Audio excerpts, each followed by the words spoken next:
नमस्कार, मैं हूं पूनम आपके साथ। स्वागत करती हूं आपका भारत की खबरें में। आखिर क्यों कृषि कानून वापस लिए जाने के फैसले के बाद भी राकेश टिकैत शीतकालीन सत्र के पहले दिन 60 ट्रैक्टरों के साथ आंदोलन करने वाले हैं? आखिर क्यों नवाब मलिक ने कंगना रनौत पर कानूनन कार्रवाई करने की घोषणा की है? आखिर क्यों प्रियंका चोपड़ा और निक जोनास के बीच चल रहा है विवाद? क्या वे लेने वाले हैं तलाक? इन सभी पर करेंगे खास चर्चा, मगर उससे पहले देख लेते हैं सुर्खियां। शीतकालीन सत्र के पहले दिन 60 ट्रैक्टर लेकर करेंगे संसद कूच। किसान आंदोलन की रणनीति पर राकेश टिकैत।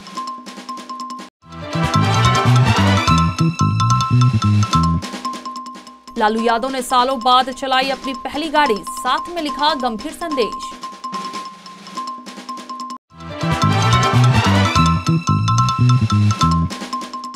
गौतम गंभीर को आईएसआईएस से मिली जान से मारने की धमकी।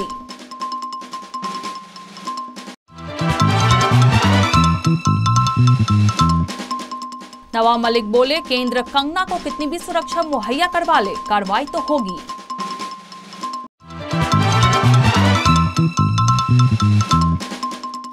पीएम ने जैसे कृषि कानून वापस लिए, नीतीश भी शराबबंदी कानून वापस ले, बीजेपी विधायक बोले।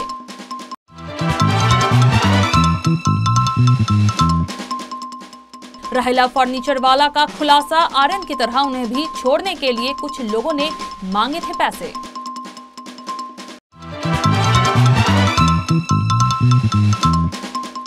दिल्ली में प्रदूषण पर सुप्रीम कोर्ट की फटकार, हालात बिगड़ने से पहले एक्शन क्यों नहीं लेती सरकारें?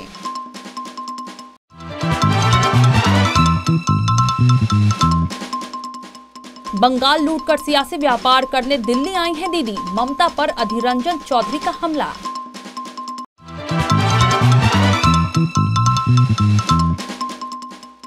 लेह में शुरू हुआ थिक्से महोत्सव, पारंपरिक नृत्य की प्रस्तुति की गई।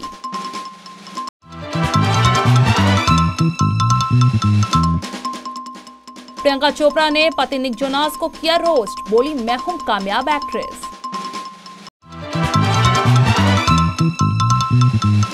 कृषि कानूनों की वापसी के ऐलान के बाद भी किसान संगठन आंदोलन से पीछे हटने के मूड में नहीं नजर आ रहे हैं। किसान संगठनों ने साफ किया है कि जब तक उनकी अन्य मांगे मान नहीं ली जाती, तब तक आंदोलन खत्म नहीं करेंगे। शीतकालीन सत्र के पहले दिन ही किसान संगठन दिल्ली पहुंचकर अपना विरोध जताएंगे। भारतीय किसान यूनियन के नेता राकेश टिकैत ने मंगलवार को कहा कि 60 ट्रैक्टरों के साथ दिल्ली में मार्च निकालकर न्यूनतम समर्थन मूल्य की वैधानिक गारंटी के लिए दबाव डालेंगे। उन्होंने ये भी कहा 29 नवंबर को ट्रैक्टर मार्च निकाल संसद जाएंगे। संसद का शीतकालीन सत्र 29 नवंबर से शुरू होगा और 23 दिसंबर तक चलने की उम्मीद है। उन्होंने कहा कि हम पर सड़कों को ब्लॉक करने का आरोप लगा था, लेकिन ये हमने नहीं किया था। सड़कों को ब्लॉक करना हमारा आंदोलन नहीं है। किसान नेता टिकैत का बयान तब आया है जब केंद्रीय मंत्रिमंडल द्वारा बुधवार को तीनों कृषि कानूनों को निरस्त करने की मंजूरी मिलने की संभावना है। राष्ट्रीय जनता दल सुप्रीमो और बिहार के कद्दावर नेता लालू प्रसाद यादव भले ही पूरी तरह से स्वस्थ नहीं हैं, लेकिन उनका उत्साह और हास्य बोध बिल्कुल भी कम नहीं हो रहा है। बिहार के पूर्व सीएम लालू यादव ने कई सालों के बाद अपनी पहली गाड़ी को चलाया, जिसका वीडियो उन्होंने अपने ट्विटर अकाउंट पर डाला है। लालू ने लिखा, आज वर्षों बाद अपनी प्रथम गाड़ी को चलाया। इस संसार में जन्मे सभी लोग किसी ना किसी रूप में ड्राइवर ही तो हैं। आपके जीवन में प्रेम, सद्भाव, सौहार्द, समता, समृद्धि, शांति, सब्र, न्याय और खुशहाली रूपी गाड़ी सबको साथ लेकर सदा चलती रहती है। अपने मैसेज में उन्होंने लिखा, इस संसार में जन्मे सभी लोग किसी न किसी रूप में ड्राइवर ही तो हैं। इस गंभीर बात से इस हंसोड़ राजनेता ने अपने भीतर की संजीदगी को भी व्यक्त किया है। गौरतलब है कि अस्वस्थ होने के कारण लालू इस समय सियासत के मैदान पर ज्यादा सक्रिय नहीं है। चारा घोटाले मामले में दोषी ठहराए गए लालू इस साल मई में जमानत पर रिहा हुए हैं। सियासी मैदान से लालू भले ही अनुपस्थित हैं, लेकिन वे ट्वीट या बयान के जरिए राज्य की नीतीश कुमार सरकार के खिलाफ हमलावर रुख अख्तियार किए हुए हैं। पूर्वी दिल्ली से भाजपा सांसद और पूर्व क्रिकेटर गौतम गंभीर ने ISIS कश्मीर से अपनी जान को खतरा बताया है। गंभीर ने आरोप लगाया है कि उन्हें ISIS कश्मीर से जान से मारने की धमकी मिली है। DCP सेंट्रल श्वेता चौहान ने बताया, इसकी जांच चल रही है। गंभीर के घर के बाहर सुरक्षा बढ़ा दी गई है। ISIS के कश्मीर मॉड्यूल की ओर से ये धमकी ईमेल के जरिए दी गई है। गंभीर को ये ईमेल मंगलवार रात करीब 9 बजे मिला। इसमें उनके परिवार वालों को भी जान से मारने की बात कही गई है। सुरक्षा एजेंसियां इसे पूरी गंभीरता से ले रही हैं और साइबर सेल ने इस केस की जांच शुरू कर दी है। दिसंबर 2019 में भी गौतम गंभीर और उनके परिवार को हत्या की धमकी मिली थी। इंटरनेशनल नंबर से फोन पर मिली धमकी के बाद गंभीर ने पुलिस को शिकायत दर्ज कराई थी। इसे लेकर उन्होंने शाहदरा के डिप्टी कमिश्नर को पत्र भी लिखा था। महाराष्ट्र कैबिनेट मंत्री नवाब मलिक कंगना रनौत पर निशाना साधते हुए कहते हैं कि कंगना की बदजुबानी रुकने का नाम नहीं ले रही। कभी वो महात्मा गांधी का अपमान करती हैं तो कभी आजादी को झूठा बताती हैं, कभी सिख समुदाय को खालिस्तानी और मच्छर कहती हैं। केंद्र सरकार कंगना को कितनी भी सुरक्षा मुहैया क्यों न करवाए, मगर उनके खिलाफ कार्रवाई निश्चित रूप से की जाएगी। बिहार में शराबबंदी कानून पर नीतीश सरकार विधायक ही सवाल उठाने लगे हैं। राष्ट्रीय जनतांत्रिक गठबंधन के भाजपा विधायक हरिभूषण ठाकुर बाचौल ने सीएम नीतीश कुमार से निवेदन किया है कि जिस तरीके से पीएम मोदी ने कृषि कानूनों की वापसी का ऐलान कर दिया है, उसी तरह बिहार में भी शराबबंदी कानून वापस हो। उन्होंने पुलिस प्रशासन पर निशाना साधते हुए कहा कि पुलिस मिली हुई है और शराब बिकवा रही है। अगर पुलिस चाह ले तो पत्ता तक नहीं हिलेगा। बाचौल ने कहा, मैं सीएम के 15 साल के सुशासन काल पूरा होने पर निवेदन कर रहा हूं कि सीएम शराबबंदी कानून को वापस ले लें। उन्होंने कहा कि कृषि कानूनों से 96% किसानों को फायदा होने वाला था, लेकिन जन दबाव में आकर पीएम मोदी ने कानून को वापस ले लिया। बिहार में भी ये कानून वापस हो सकता है। उन्होंने ये भी कहा, शराबबंदी कानून लागू करने के लिए जिम्मेदार लोग ही इसका उल्लंघन कर रहे हैं। नतीजतन छात्रों को जेल हो रही है, माफियाओं और विक्रेताओं को नहीं। मैं बिहार के सीएम से शराबबंदी कानून को वापस लेने का आग्रह करता हूं। महाराष्ट्र सरकार में अल्पसंख्यक कल्याण मंत्री नवाब के दामाद साहिल खान से जुड़े ड्रग्स केस में अरेस्ट हुई सेलिब्रिटी मैनेजर राहिला फर्नीचर वाला 10 महीने तक जेल में रहने के बाद रिहा हो गई है। जेल से बाहर निकली राहिला ने एक इंटरव्यू में बताया, उन्हें इस मामले में केवल इसलिए फंसाया गया क्योंकि वो एक नामचीन सेलिब्रिटी की मैनेजर थी और सेलिब्रिटी एनसीबी की रडार पर थी। राहिला ने कहा, मेरे पास से कोई ड्रग्स नहीं मिला, लेकिन हाँ, मेरी बहन के पास थोड़ी मात्रा में जरूर मिला था। मेरी बहन को एक दिन में जमानत मिल गई, लेकिन मुझे नहीं मिली। मुझे इसका कारण बाद में पता चला जब मुझसे एक्ट्रेस के बारे में सवाल पूछा गया। मुझसे पूछा गया क्या मैंने उन्हें स्मोक करते हुए देखा है और उनके लिए ड्रग्स खरीदा है, जिसे मैंने मना कर दिया था।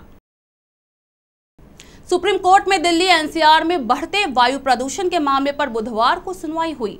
कोर्ट ने केंद्र सरकार से कहा, जब मौसम गंभीर होता है तो उपाय किए जाते हैं। वायु प्रदूषण को रोकने की कोशिशें पहले ही की जानी चाहिए। सुप्रीम कोर्ट ने कहा, ये राष्ट्रीय राजधानी है। कल्पना कीजिए हम दुनिया को क्या संकेत दे रहे हैं। सुप्रीम कोर्ट ने कहा वो वायु प्रदूषण मामले की सुनवाई बंद नहीं करेगा और फिलहाल इस पर अंतिम आदेश नहीं देगा।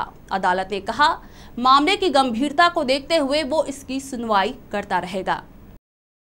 बंगाल कांग्रेस के अध्यक्ष और सांसद अधीर रंजन चौधरी ने ममता बनर्जी पर बड़ा आरोप लगाया है। दरअसल उन्होंने दावा किया है कि ममता और मोदी यानी बीजेपी के बीच सांठ-गांठ है। उन्होंने कहा कि जिस दिन से उनके भतीजे को ईडी ऑफिस बुलाया गया, उसी दिन से ये शुरू हो गया था। अधीर रंजन ने सवाल पूछते हुए कहा, जब अगस्त में कांग्रेस अध्यक्ष सोनिया जी से तय हुआ था कि विपक्ष को साथ मिलकर मोदी सरकार को हराएंगे, तो अब अचानक वो बदल क्यों गई। उन्होंने ममता बनर्जी पर कई आरोप लगाते हुए कहा कि ममता दिल्ली खरीद फरोख्त करने आई हैं। बंगाल में खूब पैसा कमा के अब दिल्ली आई हैं। अधीर रंजन ने कहा, जैसे बीजेपी कांग्रेस मुक्त भारत कहती है, वैसे ही बीजेपी के साथ मिलकर अब वो सिर्फ कांग्रेस को तोड़ना चाहती हैं। उन्होंने कहा, ईडी और सीबीआई से बचने के लिए मोदी के साथ ममता का ये नापाक गठजोड़ है। ममता बनर्जी सिर्फ कांग्रेस को तोड़ रही हैं। दरअसल पश्चिम बंगाल की सीएम ममता बनर्जी फिलहाल दिल्ली पहुंची है। उनका ये दौरा 25 नवंबर को समाप्त हो जाएगा। लेह लद्दाख में कल से 2 दिवसीय मोनेस्टिक उत्सव यानी थिक्से महोत्सव शुरू हो गया है। इसे कल पारंपरिक रूप से लेह की प्रसिद्ध थिक्से मोनेस्ट्री में शुरू किया गया। मध्यकालीन युग की धरोहरों को संजो कर रखने वाली और इस युग को दिखाती थिक्से मोनेस्ट्री लेह से 19 किलोमीटर दूर है और यहाँ हर साल 2 दिवसीय थिक्से महोत्सव मनाया जाता है, जिसमें बौद्ध अनुयायियों के साथ विदेशी भी जोर शोर से भाग लेते हैं। थिक्से मठ के पूर्ववर्ती इलाकों में आयोजित होने वाले इस सालाना उत्सव को गुस्टोर अनुष्ठान के रूप में भी जाना जाता है। उत्सव के समय की बात करें तो ये तिब्बती कैलेंडर के 9वें महीने के 17वें से 19वें दिन तक आयोजित किया जाता है। पारंपरिक रूप से मनाए जाने वाले इस उत्सव में मुखौटा नृत्य या चाम नृत्य जैसे पारंपरिक और सामूहिक नृत्य शामिल किए जाते हैं। थिक्से मोनेस्ट्री के आसपास के इलाकों में भी इस आयोजन की धूम रहती है और इन इलाकों में इन 2 दिनों में व्यापार मेला भी लगता है। इस मेले में लद्दाख के सभी ग्रामीण एकजुट होते हैं। प्रियंका चोपड़ा और उनके पति निक जोनास के तलाक की अफवाहों ने फैंस को हैरान कर दिया था। खैर, प्रियंका की मां का बयान और एक्ट्रेस के रोमांटिक कमेंट ने उनकी तलाक की खबरों पर फुल स्टॉप लगा दिया है। इन अफवाहों के बाद अब जोनास ब्रदर्स फैमिली रोस्ट में प्रियंका ने अपने पति को खूब रोस्ट किया। प्रियंका ने इसका वीडियो इंस्टाग्राम पर शेयर किया है।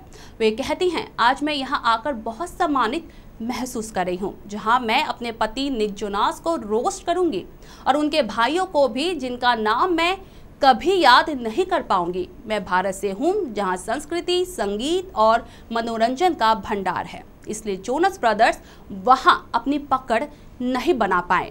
निक और मेरे बीच 10 साल का एज डिफरेंस है और 90 के दशक के कई पॉप कल्चर रेफरेंस है जो वो नहीं समझता है और मुझे उसे समझाना पड़ता है, जो कि ठीक है क्योंकि हम एक दूसरे को कुछ बातें सिखाते हैं। उसने मुझे टिकटॉक चलाना सिखाया और मैंने उसे दिखाया कि एक कामयाब एक्टिंग करियर कैसा होता है। फिलहाल आज के लिए इतना ही। कल होगी फिर आपसे मुलाकात सेम टाइम सेम चैनल पर। तब तक के लिए देखते रहिए सीएन राष्ट्रीय। नमस्कार।